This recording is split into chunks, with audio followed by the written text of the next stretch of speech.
Aula 5 do quarto bimestre para o 7º ano. Nesta segunda parte, falaremos de uma outra relação que pode acontecer entre duas grandezas, que são as chamadas grandezas inversamente proporcionais. Vamos entender este conceito através de um problema. Quando se aumenta a velocidade, o tempo para concluir um percurso é menor, isso a gente sabe. Se a gente está atrasado, normalmente a gente aumenta um pouquinho até a velocidade limite e o tempo para fazer o trajeto, se não houver engarrafamento, ele se torna menor.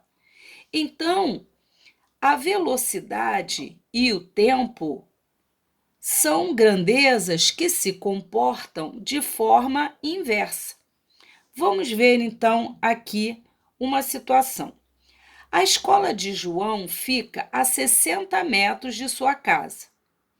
Ele decidiu medir a velocidade da bicicleta usada para ir à escola através de um app, medidor de velocidade. Veja o que foi observado. Se ele tiver uma velocidade de 60 metros por segundo, ele gasta 1 segundo para chegar na escola. Se a velocidade for reduzida para 30 metros por segundo, ele gastará o dobro do tempo. Se a velocidade for reduzida a terça parte, ou seja, para 20 km por hora, ele vai gastar o triplo do tempo.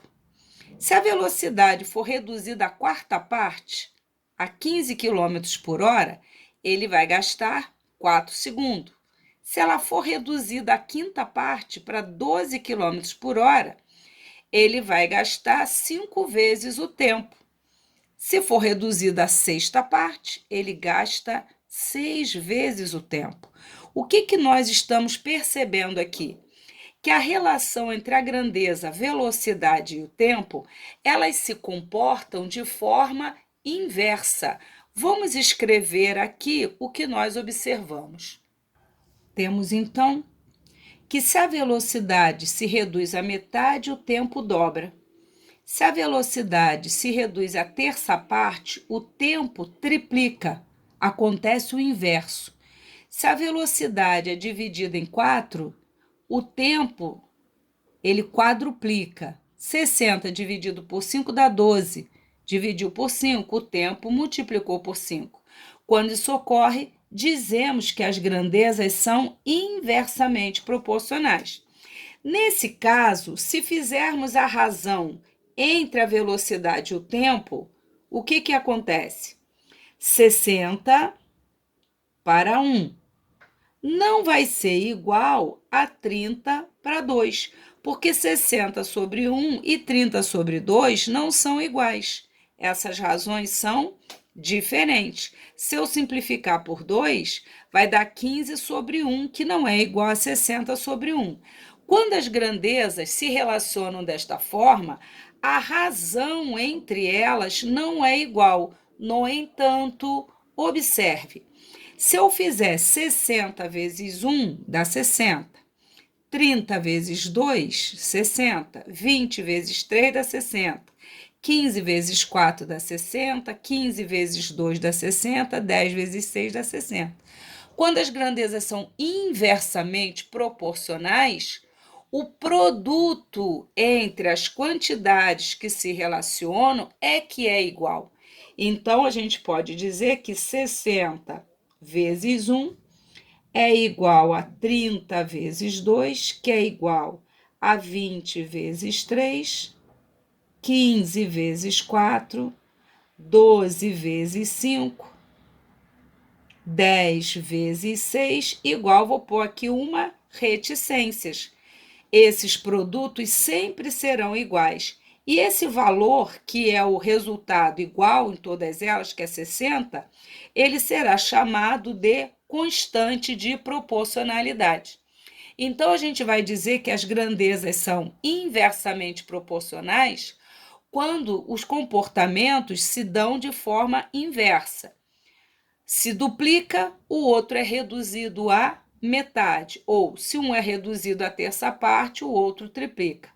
E o que é constante entre essas grandezas? O produto entre os números correspondentes. Nesse caso, a constante de proporcionalidade é 60. A constante de proporcionalidade, então, aqui é 60. Agora, uma coisa curiosa que a gente tem que observar é o seguinte: vocês se lembram do que é o inverso de um número? Lembra? O inverso de 1/3 é 3. 1/3 é inverso de 3. Se eu tenho 2, é inverso de 1/2, que para inverter é como se eu invertesse numerador com denominador. Então, 1/3 é inverso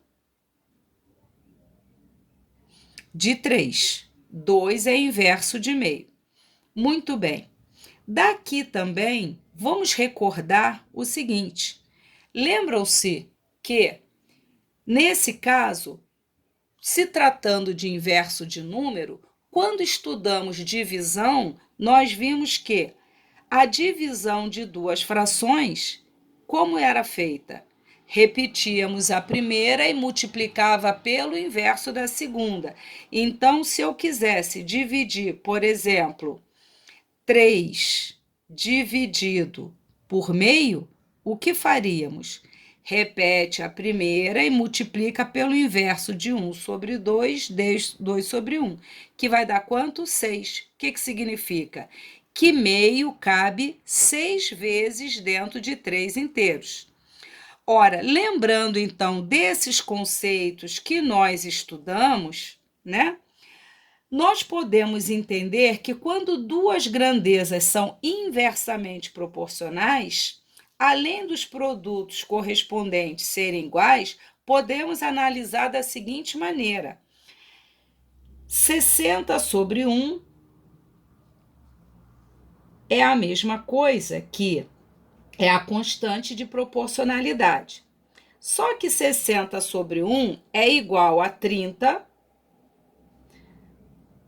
dividido pelo inverso de 2, que é igual a 20 dividido pelo inverso de 3, que é igual a 15 dividido pelo inverso de 4. Vamos dividir 30 pelo inverso de 2? 30 dividido pelo inverso de 2, repete a primeira, multiplica pelo inverso. Não vai dar 60? 20 dividido pelo inverso de 3. Repete 20 e multiplica pelo inverso de 1/3, que é 3/1. Também não dá 60? Isso significa que, se eu fizer a razão entre cada número e o inverso do tempo, o resultado de cada um desses vai me dar quanto? 60. Então, quando duas grandezas são inversamente proporcionais, podemos dizer que cada velocidade é diretamente proporcional ao inverso do tempo.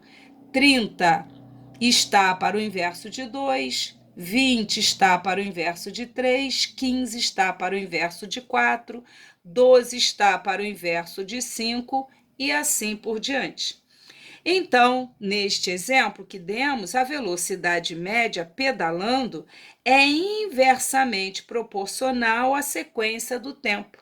E, nesse caso, a constante de proporcionalidade é obtida pelo produto dos valores correspondentes, que é 60. Temos, então, o que vem a ser proporcionalidade inversa. Duas grandezas serão inversamente proporcionais quando o aumento de uma implicar na redução da outra. Qualquer redução? Não.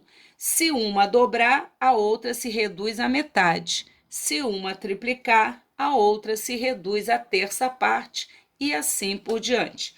Vamos ver aqui dois exemplos deste comportamento. 20 operários constroem uma casa em 6 meses. 5 operários constroem a mesma casa em 24 meses. Vamos escrever esses dados. Veja o que temos. Ele diz que 20 operários constroem uma casa em 6 meses. 5 operários em 24. Ora, de 20 para 5 houve uma redução. A quantidade de operários foi reduzida à quarta parte, pois 20 dividido por 4 dá 5. Ora, com menos operários, vamos precisar de mais tempo para a construção.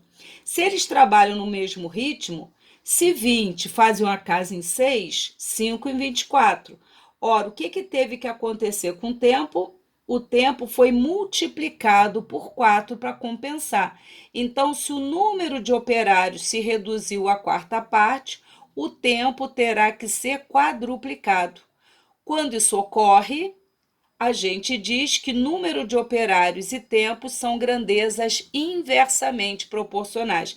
Repara que não basta diminuir e a outra aumentar. O que tem que acontecer? Uma diminui, a outra aumenta em proporção inversa. Se um é reduzido à quarta parte, o outro precisa ser quadruplicado. Temos então que duas grandezas são inversamente proporcionais e vamos abreviar por G e P, grandezas inversamente proporcionais, quando uma aumenta e a outra diminui em razões inversas. No nosso exemplo, número de operários e tempo são grandezas inversamente proporcionais, G e P. Vejamos mais um exemplo. Um automóvel faz um percurso de 5 horas a velocidade média de 60 km por hora. Quando a velocidade passa para 180 km por hora, ele passa a gastar 1 hora e 40 minutos para fazer o mesmo percurso. Vamos escrever as informações. Temos aqui que a velocidade ela foi multiplicada por 3. Para que tempo e velocidade sejam, neste exemplo, grandezas inversamente proporcionais, o que tem que acontecer com o tempo? Ele terá que ser dividido por 3. Será que 1 hora e 40 é a terça parte de 5 horas? Vamos ver. 5 horas, 1 hora tem 60 minutos. 5 horas, 5 vezes 60. 5 vezes 60 dá 300 minutos. Se eu dividir 300 minutos por 3, se eu dividir 300 minutos por 3, vai dar quanto? Vai dar 100 minutos. E 100 minutos tem quantas horas? 100 dividido a cada 60 minutos tem 1 hora. Então, tem 60 minutos, significa tem 1 hora. 60 para 100 sobram 40. 40 o quê? 40 minutos. Realmente, 100 minutos corresponde a 1 hora e 40 minutos. Conclusão: se a velocidade triplicou, o tempo de 300 minutos, 5 horas, foi reduzido à terça parte, 100 minutos, que é a mesma coisa que 1 hora e 40 minutos. Conclusão: tempo e velocidade são grandezas inversamente proporcionais. Temos então que tempo e velocidade são grandezas inversamente proporcionais. Só que aqui a gente vai ter que chamar atenção para um detalhe. Vimos que duas grandezas, elas podem ser diretamente proporcionais se uma dobra, a outra dobra, se uma triplica, a outra triplica. Ou seja, há uma proporção direta. Vimos agora que elas podem ser inversamente proporcionais, ou seja, se uma dobra, a outra se reduz à metade. Elas se comportam de forma inversa. Mas pode ocorrer de ter razões que não são nenhuma coisa nem outra. Exemplo: duas grandezas podem não ter relação nem diretamente nem inversamente proporcionais. Exemplo: a idade de uma pessoa e sua massa corporal, ou seja, a massa corporal de uma pessoa não está diretamente ligada à idade. Então, teremos que prestar atenção em que momento aquelas grandezas se comportam de forma diretamente proporcional ou inversamente proporcional, ou pode ocorrer de não haver nenhuma destas duas relações entre elas.